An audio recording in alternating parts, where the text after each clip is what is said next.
Hallelujah. You know, when we come together, we often talk about Jesus praying that God would send laborers into the vineyard. And a lot of times we don't understand what the laborers are supposed to do.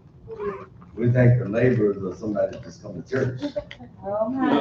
We think, the metaphor that we use for attending church, our church attendance is service. This is not service. This is school. This is learning. This is something that we have to understand first. And then the labor starts for the next 6 days. Amen. And then you come back and refill your tank. And we pay. It's like in the midweek services and whatnot, what have you. Those are charging your cell phone. You get recharged so you can go back out and you can do it again. You get recharged on Friday night so you can go out Saturday. Get all them jokers out there trying to catch coronavirus. You go out there and get them and bring them to church. So that they might be saved. Now, when Jesus initially said, and I'm going to recap some things, but when Jesus initially said that, pray to God that he would send laborers into the vineyard, he immediately started teaching people what a laborer was. He immediately started healing. He immediately started providing food for them through miraculous means. I mean, he began to feed 5,000. He began to do certain things and heal all of them that came to him. This is a laborer. Amen. A laborer learns about the power of the Holy Spirit. Amen. And in most cases in the Bible, if you do your own study, you'll find out that this Bible says the Holy Ghost and power. Amen. The Holy Ghost and power. Not just the Holy Ghost. Amen. Ain't nobody interested in you kicking up dust on the carpet because you're speaking in tongues. And all right, we gotta have something that comes after that. Yes, the Holy Ghost and power. Now, when we start talking about that, now, here's the problem. You. Amen. You're the problem. You know why you're the problem? Because you're tradition. Right. Amen. Training is a frontal assault, vicious attack on your habits. Amen. Yes, sir. You understand me? I remember when I was a drill sergeant, people came there, they were used to sleeping in, mother. Yes. Them girls wanted to sleep in till 9 in the morning. 4 in the morning, I was rolling your tail out the bed. You hear me? I come down through that door and garbage can down through the middle of the doggone room. Blum, blum, blum, blum. Jump over. It got so bad they started calling me Freddy Krueger. So I was interrupting their dreams. And if I had a bad day, they were going to have a bad night. Oh, all right. Because I was letting them know that I intentionally came there to let them know that what you think don't matter. In a kingdom, a monarchy, what you think don't matter. Amen. You come to church with your habits, but don't come with your opinion. We'll do something about your habits, but see, your opinion can make you not change your habits. And therefore, it robs us. One day I might need healing, but I ain't gonna let you pray me in the hill. Because you want to be stupid all the way up into the prayer. Oh, wow. You think you got power. Amen. It don't work that way. Amen. Power has to be so habitual that you understand what your responsibility is and obtain it and maintain that power. Is something wrong with me? This is probably trying to keep me straight. I don't know. Between her and Mary, boy, I'm just like, yes, ma'am, yes, ma'am, yes, ma'am. Mary's like, I'm going to be in live stream. You need to straighten some things up. I was like, okay, all right. Okay, now, can I get back to my sermon now? Can I get back to it? I'm all right? I'm good. How you like to sleep? All right, good. All right, now we get back to it. Now, here's what I'm trying to say to you all. I need y'all to understand that the acquisition of power is not a mental thing. It's a heart thing. And when I start talking about a heart, I'm not talking about a physical heart. I'm talking about a soulish heart. I am talking about you can't convert people if you are subjugated to them. If people have more influence than you have pull, they get what they want, you get nothing. Subsequently, God gets nothing. Mm. Huh? And you just have to deal with people. And you watch how many people do you deal with out there that come to church. Huh? So do you understand you might just possibly be ineffective? Good. Amen. It's possible you are very ineffective because they pulled you, you didn't pull them. Wow. Come on now. And none of them will come to church. None of them will show up at church. But I tell you what, you lost some self-respect among that group. Yes, sir. And then they come here and they see you stand up here. Open floodgates of heaven, let it rain, let it rain. Open floodgates of heaven, let it rain. It's the best. That joke ain't about me. All right, Apostle. Why? God. Amen.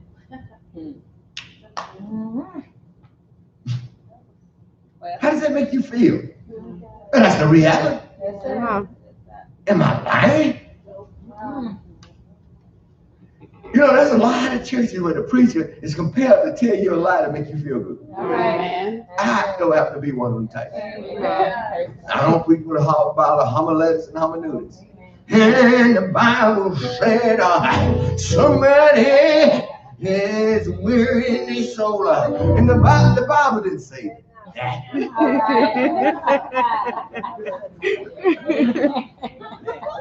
I'm going to say, seek and you will find. Knocking it shall be open. Asking it shall be given. Amen. We get that, yeah, because we're so ready to hear something Mm. that we're not hearing anything. Mm. Wow.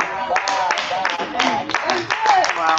Our ears are open to rhetoric, and our minds are subjugated to comfort.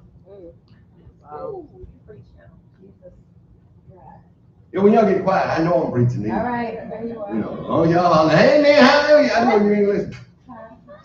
You listen, you be like, hey man, ooh. All right.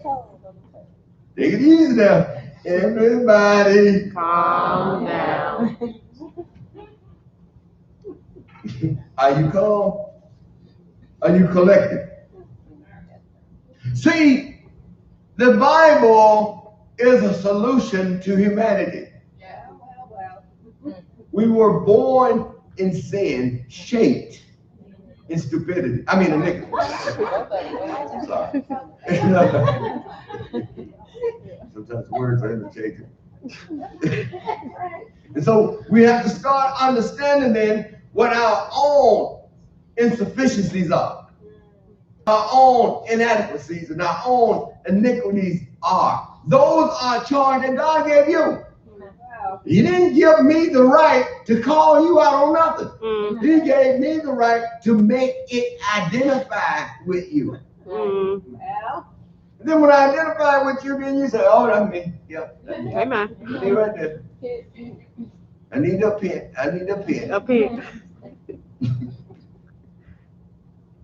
Because I know you ain't repenting, right? Oh, Lord. Are you repenting? Let me tell you who did this. Yeah, this is the first time you heard this message. So you can't redo this message. So when I say up it, then that means hey. Day one. Right? Okay. This key to your presentation is actually regarding my soul to such a degree that I may be ambivalent about what I need to do. You hear me? I'm a country boy talking country. Now, in Matthew chapter 4, let's go back there. When Jesus started showing them, this is what a laborer do. You know what a laborer do, son? A laborer is performing so many miracles, he get tired of people. Oh God. You know, and so he gave the disciples one charge. What was it? Keep up with it. Just keep up with it. And what did they do? By the end of the day, send them home. This is a desert place. Send them that they may buy biscuits. And Jesus turned around and looked at them and he says, you know what? You're trying to give a doxology. Service just opened. All right. I preached to them, but service just started. Send them away that they may get bigger. Well, Jesus looked at them and says, you do it. You give them something to eat. All we have, you know, out of all that preaching I just did, that's all you got? Out of all of that experience you have seen, and all the people that's been healed, and all the people that's fallen, that's all you got? 2 fish and 5 loaves, that's all you got? That's all you got out the sermon, 2 fish and 5 loaves? You're supposed to be laborers. Give them something to eat. All we got, because they didn't have the acquisition. They couldn't transition. So therefore, they've been spectators. And Jesus is saying, what I have demanded of you has been put in the message, but you didn't get it. Wow. Jesus, I tell you what, since I can't use y'all as ministers, I'll use you as ushers. Have the men sit down and come. 50 and 100 and set them on the ground. So I can't use you for nothing else. Just be an usher. Doggone, you ain't ready to take charge yet. Now day gonna come when I'm gonna send the 12, and then I'm gonna come back, and them 12 can send the 7. Then you come back and give me a report. Even the demons were saying to us through that name. He was like, yeah, it ain't gonna get no better. I need headhunters to go out and tear demons out of people. I need somebody who call out sickness and say, you ain't supposed to be there. Get out of there. Get out of there. I need somebody who can raise the dead. There ain't time for that. He came not but to steal and kill and to destroy, but I came that they may have and that more abundantly. So if I'm going to come and bring life, then if I spot a demon trying to arbitrarily take somebody before the time, and everybody is accepting it. Well, what I'm about to do now is going to go again. It's going to be assault on their intelligence. Because they're going to sit there and they have already brought a conclusion. And I'm getting ready to write another chapter in the name of Jesus Christ. Boom, they get up. And there you are now looking crazy. But you don't pronounce the dead because all you have. It's 2 fish and 5 loaves. Preach now. And that's all you're going to leave with. And you're going to start listening. I mean, y'all think y'all can eat a week off of 2 fish and 5 loaves. You'll be a bread eating yolk. Come on now. You eat so much bread that you have to take a laxative. Some of us get so much sermon, we need a laxative. Let something come out. It's not what goes into you. It's what comes out that matters. One way or the other. One way or the other. It's what comes out. Is the gospel coming out or is there? No. Be nice. Be nice. I'm nice, Mary. I'm nice. Right now. And so, you know, I'm trying to tell you that you are so much bigger than what you are. That your very presence ought to make people straighten up. Yes and amen. Now you just walk up and stand beside somebody. What's You all right? Woo, that was good, though. That was good. It's quite nice. What is that? Who moves fast? They cornbread. Yeah, here's what I'm trying to tell you. Well, that's what they had. They had barley loaves. That was cornbread. I know you black people think you were the first one that had cornbread, but the Jews had it before you. Yeah, they did. I'm gonna roll down the hill and knock the tent down in Gideon's day. Yeah, a barley loaf. He had a dream that a piece of cornbread rolled down and knocked the tent. Oh no, Tiara, did you cook that cornbread? So then, we then must now understand the significance of our existence. We were not just born here. We were called. Oh, man. We were called from eternity to exist forever.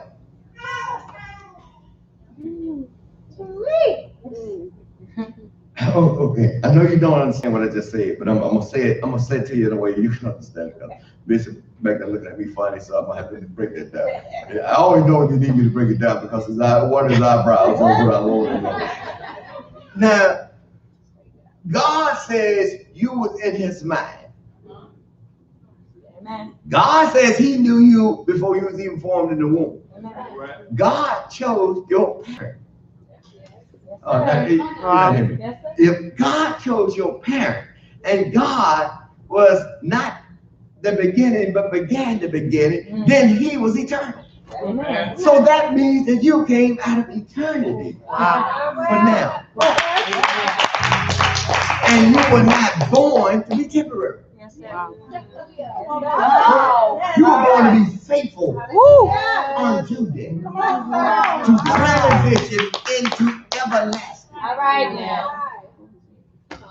Thank you, Lord. Y'all not hearing me? Powerful. Yes, amen. And so sometimes we try to just gather unto us what is here because the devil has a way of making us think that this is valuable. To keep you here, to lose your soul. Come on now. Over this. All right. How many of y'all know somebody dead? All right. Amen. If you don't raise your hand, you're a liar. The truth ain't in you. All right. You know somebody's dead. All right. How many of y'all have went to a funeral and then went back home and they was in the back room packing up? They weren't, right? They left it. Huh? As a matter of fact, half of the neighborhood, if not the family, was in there tearing it up. Amen. Say something. All right, then. Well, you couldn't go to the cemetery and complain. Mama, Sweet Peter took all the money, all the collard greens, all the hog maws. I like beef. But Sweet Peter took everything. Well, we was at the funeral. He didn't even go to the funeral. That joker went to the house and cleaned the house out. And the person that had, I know y'all know somebody. Amen. Amen. And you said that your mama is in the casket. And here's my little brother and little sister over there wreaking havoc on the house. And mama ain't doing nothing. It's real. You know why? Gone. Yeah. I'm gone. All we have is some faculty of a representation so that we can honor. But we're only honoring the memory. We're not honoring the person because the person's gone. Yes, Come on. It is appointed unto man once to die. So you got to understand that we're going to die. Yeah. But the problem is, where are you staking your horse at? Right. In eternity or here? Right. Huh? Because whatever you gather here is going to be left. Here. Amen. Whatever you gather here, it's going to be left here. So then, why would a laborer do something that's going to be left you? A true laborer would be trying to do something that goes with them. Blessed are those who die in the Lord, for their works do follow them. So see, you gotta die in the Lord. How do I die in the Lord? I died at Christ. You understand me now? So when we start talking about in terms of laborers, we're not talking about somebody who just attend church. Amen. We're talking about somebody who get involved. That's right. Somebody who go and tell that nappy head joker that live next to you, you need to be saved. There's something wrong with you. You go over there and, you just walk up. Sometimes, Sister Bradley, you can't even talk to him. That joker got so much devil in him, you can't even talk to him. So you just walk up there and knock on the door. And when someone open the door, you lay your hands on that big old forehead and ears and just like, come out of him right now. And you snatch the devil out the house. Then you're going back home. If you don't snatch the devil out, you might get shot at. You better go over there with your power. Don't be exaggerating your own authority now. Exactly. Amen. The 7 sons of Sceva in the 19th chapter actually did that. Amen. I adjure you by Jesus Christ in whom Paul preached. Come out of him. He came out. Yeah, he did. Came out and jumped on him. The mother, you're going to lose the fight. Yeah. They got the best of me. They had a good day today. They got the best of me. But mother, it's hard to explain when you're running down the street. Contusions, lacerations, and not even no drawers left on. Wounded and naked. Yeah, what he did. No. Don't even tell me that. Well, you ought to see the other guy. No. No, don't tell me about the other guy.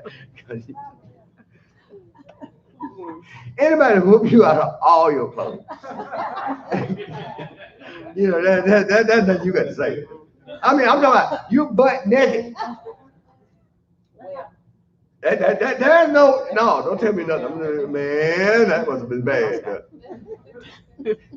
How you feeling right now? I know your self-esteem had to be woke. There's no way.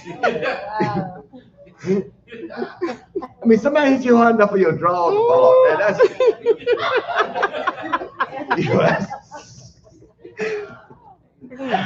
That's kind of bad. Yeah, I mean, there's no way you can come back and talk to somebody about that. Yeah, just tell everybody, all your friends, just forget it. Just forget what you saw. No. Don't worry about it. And see, so we understand then that it's possible that it can happen. You can be overcome by a demon, but a demon is not just going to supernaturally attack you. A demon is going to physically attack you. And what I mean by that is he is going to come in body as a person.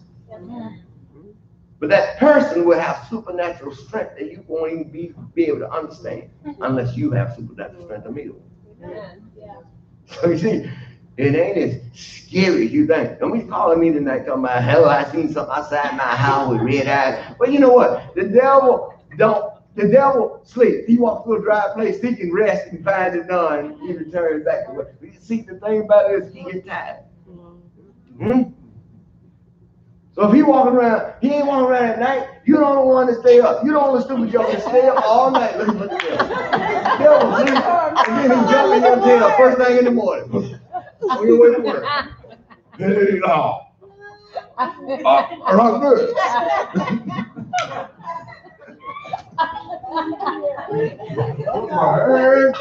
On my head.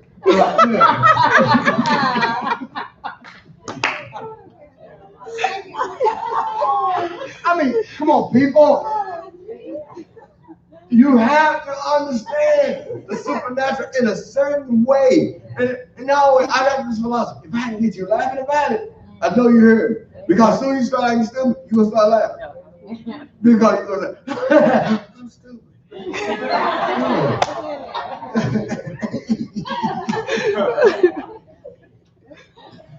You are so good, and you can be so bad for you. Woo. The smarter you are, the harder it is to do simple things. Yes, sir. That's good, sir. Amen. Well, See, when you have above average intelligence, stupidity comes too easy.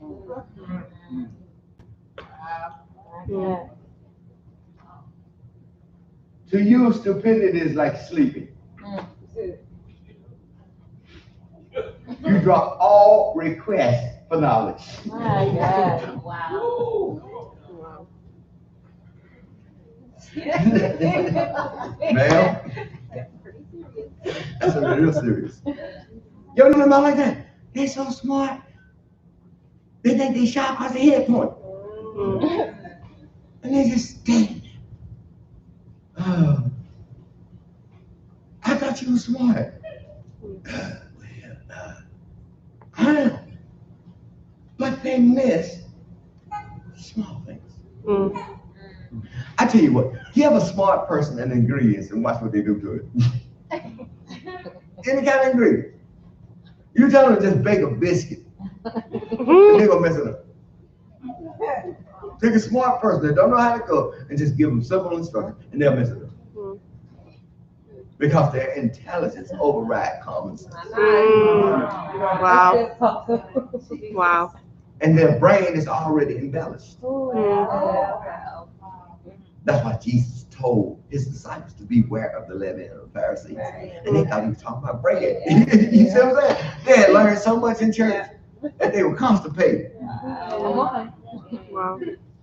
They couldn't even associate leaven of the Pharisees with bread that Jesus made. Jesus was like, he had to remind them, in a minute, how much bread we had when we had paid the 5,000?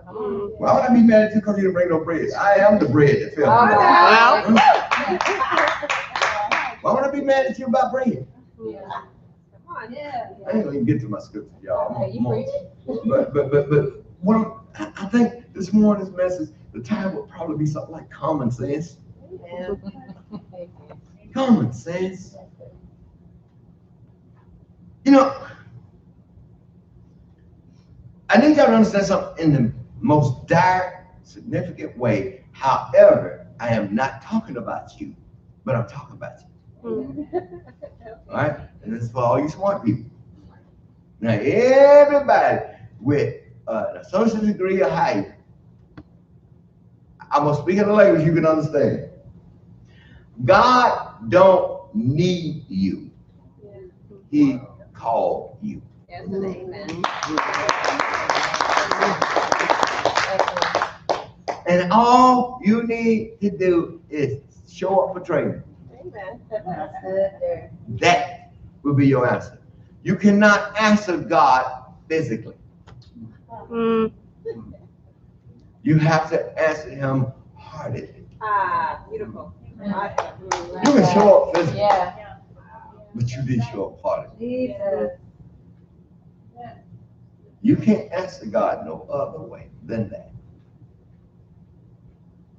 Now, a lot of y'all were shot on a silver bullet with wings on it from Germany because God told us to come to Huntsville. We're just getting started, and it's not the most impressive place we had because, you know, a lot of y'all think that, but why would Apostle leave Germany from that big old place and come here? Because it's where he said. That's right. You want me to tell you something else though? You want me to tell you a secret that only me and God know? If that place was in me, I just needed a place to lay down. Somewhere to lay my head, somewhere to lay my head, and I want somewhere to lay my head, somewhere to lay my head. I want somewhere to lay my head, and I want somewhere to lay my head, somewhere to lay my head. See, I just needed somewhere to lay my head until I get my thoughts about myself. But what was in me over there grew so big I couldn't stay. I I am not going to tell you what I'm going to do here because you just going to talk about that messing up. Oh, amen. And then think I owe you something. The only person I owe is God. Yes, that's right. Hallelujah. And see, if you humble yourself before the mighty hand of God, you'll do what? And when? Do time. Do. I'm not going to rush out. I'm going to humble myself and I'm going to walk in it. I'm going to say, God, I'm going to get it started. I'm getting it started. You know, see, you got to just walk in a place. Hmm? Come on over here, Brandon. Come here. This is the way I'm going to end it. Hmm? Let's get it started. See, the thing you need to do is get it started. That's right. I'm getting ready to close out this service. Because everybody in here has a start time. That's right. And it's going to start you forever. Yeah. Woo! Jesus. See, now, mother, I know that I thought it. Sometimes I don't afford it. Try to get up, do my thing.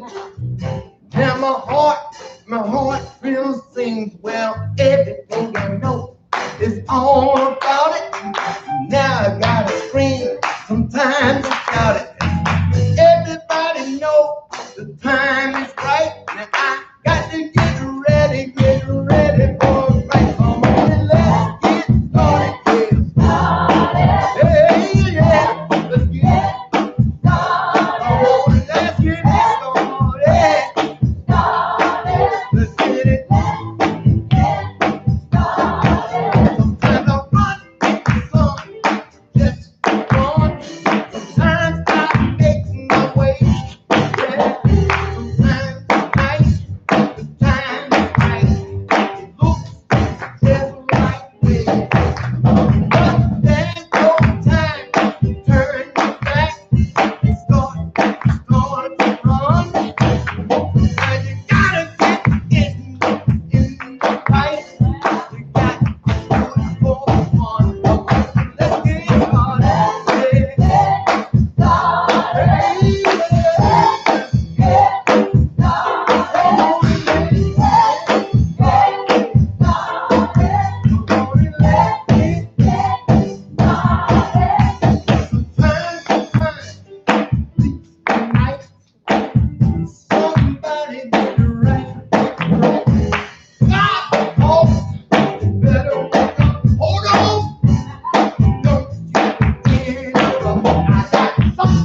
It's real easy for the service to get dry. So we just wake it up and say, let's make what we're teaching relevant. Do you know a song is easier to sing if it's relevant? When I wrote that song, let me see. I wrote the song right after we moved in that big building.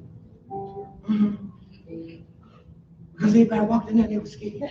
It was intimidating that size of the place. Yeah, I said, come on now.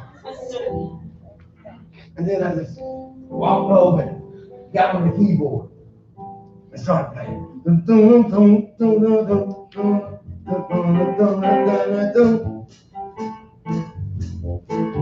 I got my keyboard player to play. Then I jumped on the bass.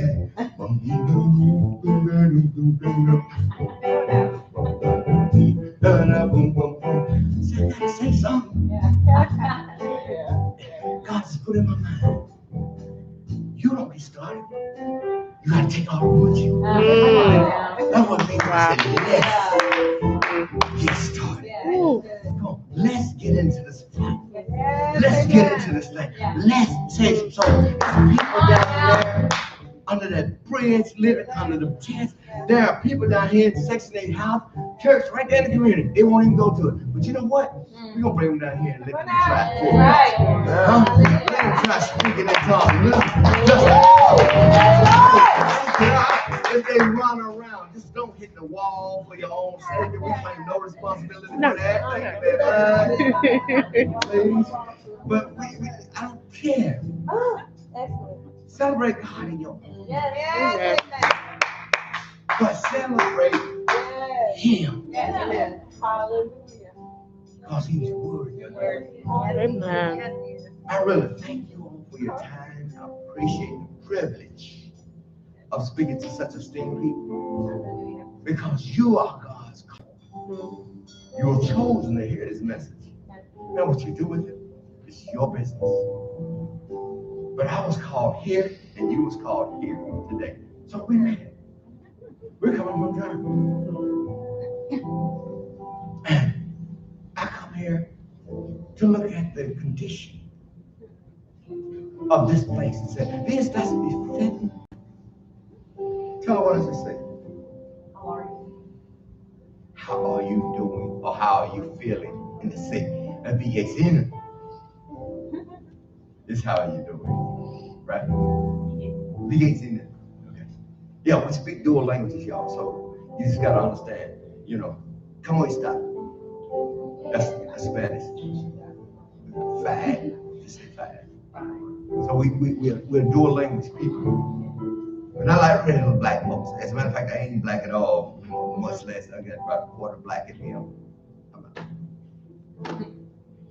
You hate to tell somebody sometimes because we had to be on the run so long. I'm an Apache Indian. Praise God. Yeah. Well, amen. Why? For my salvation? We weren't taking scalp like people say we were. You would have to go back to my forefathers, Geronimo, and then you would have to learn the truth. But see, sometimes people think, oh, Apache was scalping people. No, we wouldn't. We want to scalp them that deserve it. Jungle feeding us some bad meat and attacking us. That's how they took over the reservations. They put us in a spot after taking our land. So, it's all kind of ignorance that floats around that people don't understand. And you cannot save the world if you don't understand it. You can't be stupid. And it don't matter how smart you are, standing in the middle of stupid people. So you have to understand. You have to, first of all, the Bible tells us, wisdom causes a fool to keep his mouth closed. And you have to pick them one by one because God didn't call a group of stupid people. He just called one or two out of it. He'll take one out of a house of man's enemy will be those of his own. How do God pick one out of a house and the other ones act crazy? Because he only picks. You don't put you in the middle of a bunch of stupid jokers and then you bring a bunch of stupid jokers to the church and get mad because the preacher preached a message that got all of them. And that's why Jesus taught in parables, because he knew the rest of the people will be offended by what he's going to say. But I appreciate you being here today. I appreciate all of you for your continual service. And you know, Memorial Day, for the most of y'all, are veterans in here. And so I appreciate the service you have given to your country. Sometimes the country don't give the service back to you that you deserve. And you have my condolences on that, simply because a lot of times we walk out here and we can wear our veterans hats and everything else. Some people are very eyes simply because you just walk by. Like you don't deserve to have that, but you deserve to go there. I can't even understand why the drinking age is 21 when the getting shot age is 18. Really?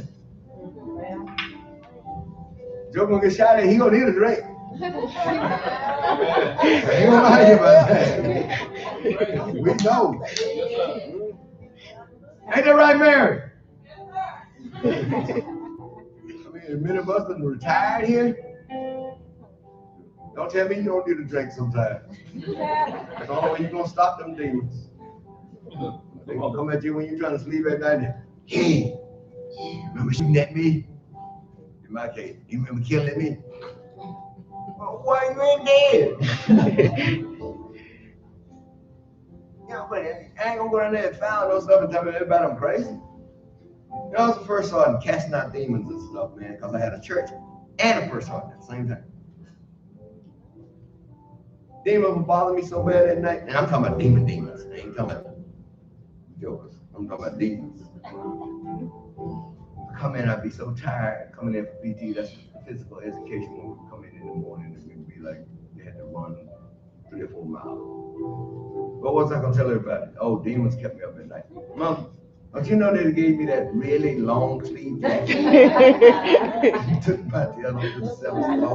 Put my hat around. You have 7 floors, you 30 floors. So it wrap you up so tight, you made it in your most brave lover. You just be like, you just be like yourself. And you be like, you understand James Brown. Got against myself. Because they would tie you up and tell you. Christians can't talk to non-Christians about things. They'll never understand. And them non-Christians can be members of your family. Amen. Because God picked you. Wait a minute. One of Jesus' brothers and sisters called him a lunatic. So then don't get downhearted about what people gonna call you. Don't worry about anything about what people call you. It's what you answer to. Praise God. And I'm gonna turn it on over to somebody that want to talk and and let them take over the service. We're gonna open up the floor for any invitations, special prayer requests, and anything that you have in that manner. And I thank God for you. I appreciate you. God bless you.